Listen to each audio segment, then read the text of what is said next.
Attention, the following broadcast has been approved by Outcasted OC. Viewer discretion is advised. Incoming transmission in 5, 4, 3, 2, 1. What's up guys, Mugen Ross here giving you this week's Smackdown review, and we're gonna just hop straight in because I know you guys are wanting me to get straight into the Roman segment, but we got a little bit of filler to get through first.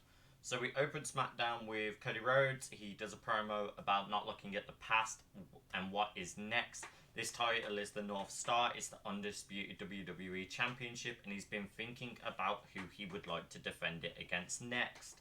He goes to state that this person is very credible, but it gets interrupted by Solo Sikoa, stated that if it wasn't for Roman Reigns, I'd be champ, so you were going to give me a rematch.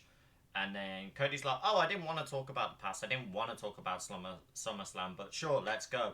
You know, you mean that SummerSlam where you cast Jacob and Jacob was injured? So I think Jacob is legitimately injured now that they've made awareness of it. Also states that same SummerSlam that you set Roman on a warpath because you've been cosplaying the Tribal Chief. The same SummerSlam that I beat you in the middle of the ring. So you have got to be kidding me that you think you have any right to deserve a rematch. Then, yeah, Solo seems to like he's going to go fight Cody, where Cody's outnumbered again, as always, because Tama Tonga and Tangaloa are there. But Kevin Owens slides in with a chair to even the odds. They very quickly go away and says, I'll deal with you after I deal with Roman. Cody then asks the very important for Kevin to verse him at Bash at the Berlin. Kevin says, no, I don't deserve it. I haven't earned it. Look at my win-loss record. The crowd and Cody both state, you do deserve this. You constantly sacrificed your time to help me. You were always in the trenches with me. And he said he's going to talk to Nick Aldis and make sure it happens. Kevin Owens really didn't seem happy about that, though. We now get A-Town Down Under versus Street Profits. Street Profits drop a really quick promo just before the workout, stating how it's been 3 years for them, that they haven't had the goal, and that A-Town Down are just another step in the way, and also brings up the fact of Bloodline now can't get it together since the original Tribal Chief has returned. We then get Dawkins and Fury starting the match. Fury and Waller do several quick tags and pick off Montez, as usual. They do a really cool slide and throw on the outside. Dawkins in the ring runs at Waller, but hits the ring post, and Waller clotheslines on the outside. Ford then sees an opportunity when they glow in to run back in the ring and dive and hit the pair of them, which I thought looked really cool. After the commercial, we see Fury hitting a drop kick on Dawkins. Dawkins stops Fury mid-air with, all I can say was just a huge right arm. It looked really cool when it happened. Ford tagged in and hit the splash, then hit a flatjack and a belly-to-back suplex. Then goes for a standing moonsault. I was like, yo, this is a great sequence of moves back-to-back. It only cost a 2 count, though. Waller holds Montez as Fury goes to line up the forearm, and then they both hit the same forearm at the same time, which looks devastating. Then you see Dawkins go to dash on the outside and send Fury literally flying into the barricades on the outside. Then hits the super blockbuster for a 3 count, which is their, I believe that's what they're going as their finishing move now with the Street Profits, because they've been using that for quite a bit now, and it looks awesome. But yeah, Street Profits are now leading up to the #1 contenders. They only have one more match, and that is between the team of whoever wins between DIY or Pretty Deadly, which we will get into later on. Nick Aldis states he's going to have a discussion back when Cody and Kevin are there backstage, that he's going to discuss a title shot with Roman. Kevin kicks off about this. Why are you giving an opportunity to Roman? That's not okay. Why? He doesn't deserve it. He hasn't done anything.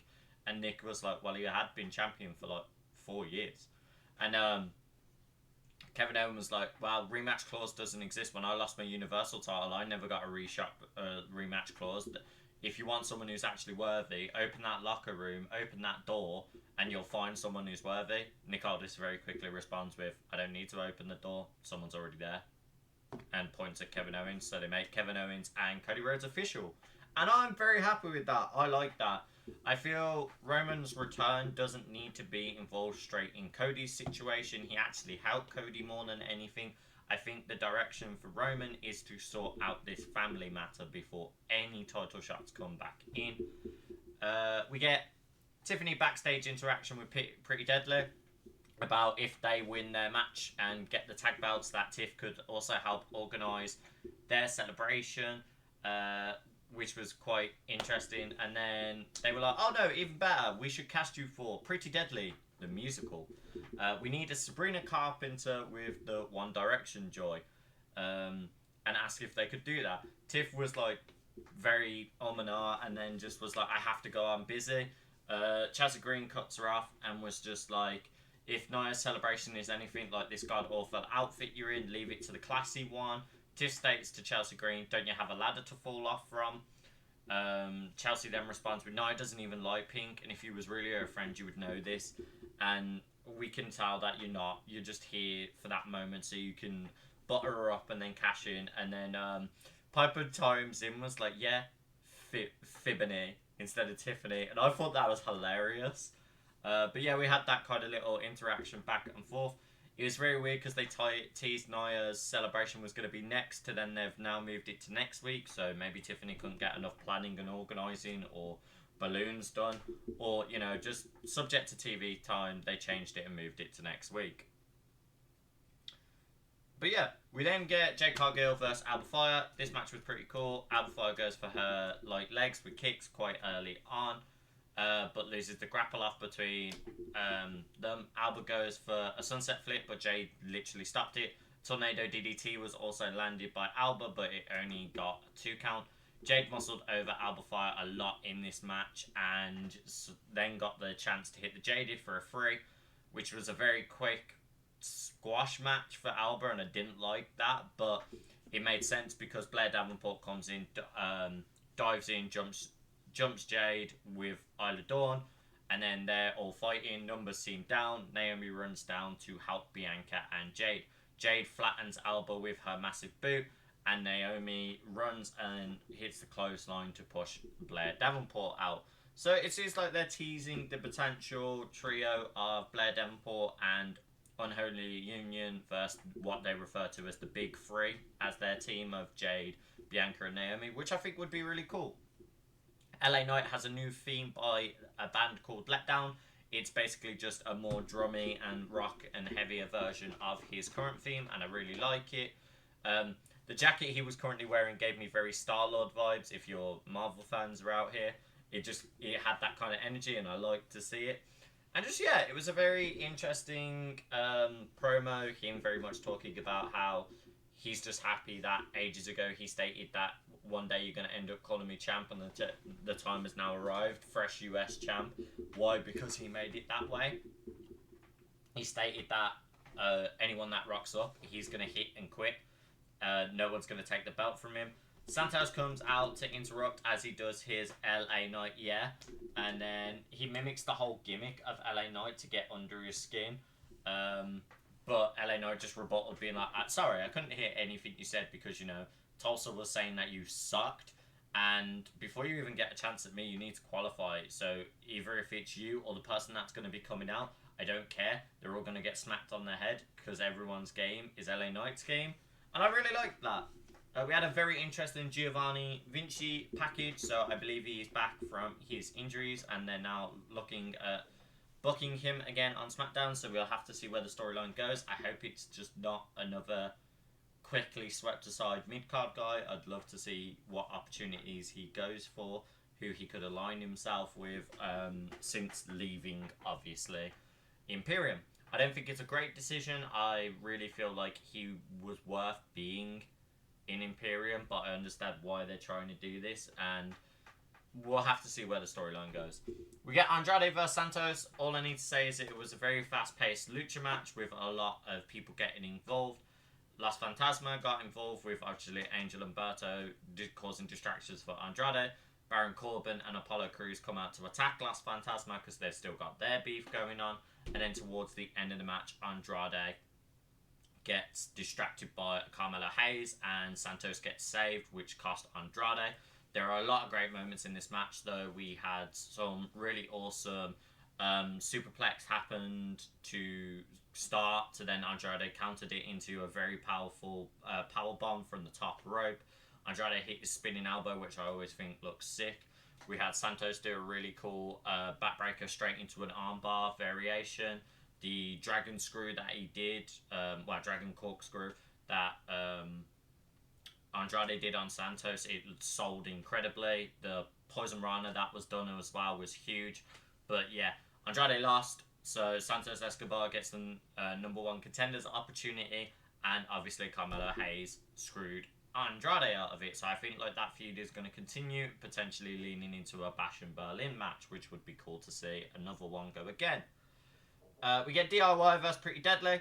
The match very quickly turned into this just like multi-man like knock each other out scenario. Like the ref didn't really control them two fighting each other. It just turned into a brawl. But yeah, we got just before their match fully started. I forgot to put the timing of that, so that's why that seems a little jarring. We got the potential turning of Austin Theory because he walked into Nick Aldis, was complaining and stated about like, oh, so anyone could just book a match now. How about Kevin Owens versus Waller if you're going to be like that? And Nick Aldis looks at him and goes, that sounds great. And then Waller looks absolutely devastated and annoyed by this and is like, why are you doing this? No. And it's like, oh, you trust me, right? Because I trust you. I'll have your back like you've always had my back. And I thought that was really cool. It's really teasing the potential fallout of that scenario. But yeah, as I said, it quickly turned into a brawl between each other. There was a really cool spot where we see a DIY do this really cool dodge into a sliding drop kick. Then they also threw one Pretty Deadly member into the other. We saw a lot of back and forth that went between the match. We had some really cool dives from the top. They had a spot where they missed a shatter machine and then got bulldogged for it. We saw Gargano getting in last second to save the match, which I thought was really cool. Ciampa hit these over the hand chops, which just sound absolutely devastating. And there was this cool camera moment where it like stood still. You saw one part of the match happen there, and you just saw Johnny Gargano line up and wait. And it hits the spear straight away from like the second rope. And then they get their shatter machine and then meet in the middle for a 1-2-3. I love that DIY won this scenario because it's really playing into the fact of they can always fight for the belt and chase back for the belt, and they're on a redemption arc of winning it back off the bloodline. So it's pretty cool to have. We see Solo looking very angry, Tama Tonga coming up and saying, we've been looking all night, Roman's not here. So I was like, oh no, he will be here. Walks out, and basically seems like he's going to confront Roman. Solo tells Tulsa to acknowledge him and states Roman Reigns, in case you hadn't noticed, I'm the Tribal Chief now, and if you call yourself the Tribal Chief and you want the necklace, I believe I got what the necklace was called, just let me double check that in my notes because it's a very weird pronunciation. I think it's the Ulufala necklace. Correct me if I'm wrong in the comment section. But he says, if you want the Ulufala, come and get it. Roman's music hits, but it does not say head of the table anymore. It says OTC, which is original Tribal Chief. I believe that's what everyone's going with. I thought it would have been only Tribal Chief, and G made a really good point of I would have preferred it to be called the only Tribal Chief, because now it's kind of giving the idea that they're acknowledging Solo as a Tribal Chief, but I also get the idea of there were Tribal Chiefs before Roman, so he doesn't want to be disrespectful. But original Tribal Chief, I think, still really cool name. The music sounded a lot better on Smackdown than it did at the SummerSlam pay-per-view when he first returned. But yeah, they go straight into a fight. Roman looked absolutely badass going against everyone. Has the moment where Solo is down and out, looks like he's going to spear him. Tanga Loa quickly drags him away, but the necklace is on the floor. Roman goes to look like he's about to pick it up, and as he goes and picks it up, we have the situation occur where Tama Tonga and Tanga Loa jump him from behind, so he looks outnumbered by the moment. But Roman finds that kind of momentum again, quickly sneaks in the opportunity, hits a Superman punch on Tanga Loa, also hits a spear, and then he decides to get out the ring, run, and do a completely run-up spear to Tama Tonga through the barricade, grabs a chair, beating the ever-living hell out of Tanga Loa and just stares down at Solo. Solo grabs his attention for a moment, being like, this is what you want this necklace, you want to still say you're chief, all of this, you want me. But he seems like he didn't really care in that moment. He's like, I'm only going to show you once, and still kept beating them down, and the crowd just chanting OTC. So that's kind of how SmackDown ends. It was really cool to have Roman back. It felt weird Paul Heyman didn't announce him or anything, but I feel like it's kind of babyface Roman right now, so maybe Paul Heyman isn't the best option. But we'll have to see where that storyline goes and the progression of it. I did like to see where it happened. I'd like to see where the other members join, because Roman is definitely going to need numbers on his side going forward. Let me know what you guys think in the comments. If you like these reviews, don't forget to hit the bell notification so you never miss when we upload them. Don't forget to like, as I said, do the comments, and subscribe, so that way any videos we upload you're going to know, not just from myself, but from the whole group. And stay tuned for when we drop more reviews of Raw, NXT, and we also do a podcast every Thursday that you guys can watch live as soon as you subscribe. Thanks, and I will see you all on the next review.